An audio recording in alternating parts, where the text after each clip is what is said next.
যেমনটা দেখছেন, তামিম ইকবালের স্ত্রী এবং তার ভাই নাফিজ ইকবাল তারা ইতিমধ্যেই বিকেএসপিতে এসেছেন আরো একটি হেলিকপ্টারে।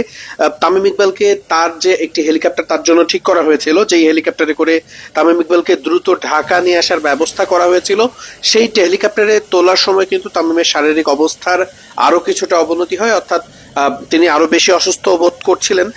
ঠিক সেই কারণেই তামিম ইকবালকে এই মুহূর্তে হেলিকপ্টারে করে ঢাকাতে সাথে সাথে আনা যায়নি। তিনি সাভারেই অবস্থান করছেন এবং আইসিইউ বা নিবিড় পরিচর্যা কেন্দ্রে তাকে আসলে রাখা হয়েছে।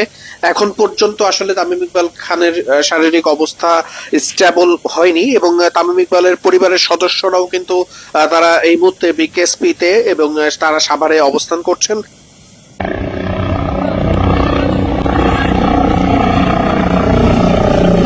ঠিক ওই মুহূর্তে তামিম ইকবাল খান যখন অসুস্থ হয়ে পড়েন, তাকে যখন হেলিকপ্টারে তোলার চেষ্টা করা হয়, একজন প্রত্যক্ষদর্শী ছিলেন, তার কথা আমরা একটু শুনবো।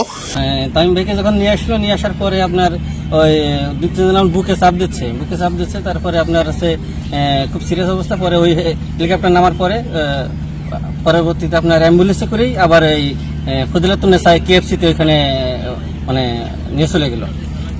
মানে এখানে হেলিকপ্টার অপেক্ষা আছে। জি, হেলিকপ্টার অপেক্ষা আছে। মানে আপনি নিজে দেখছেন? জি দেখছি। জি,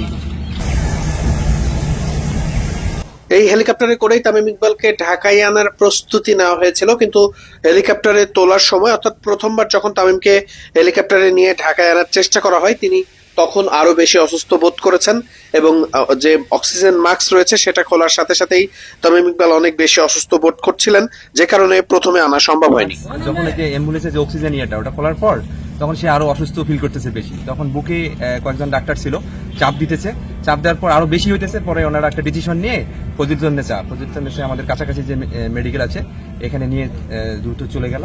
এখন পরবর্তীতে আর আমি জানি না এখন খবর।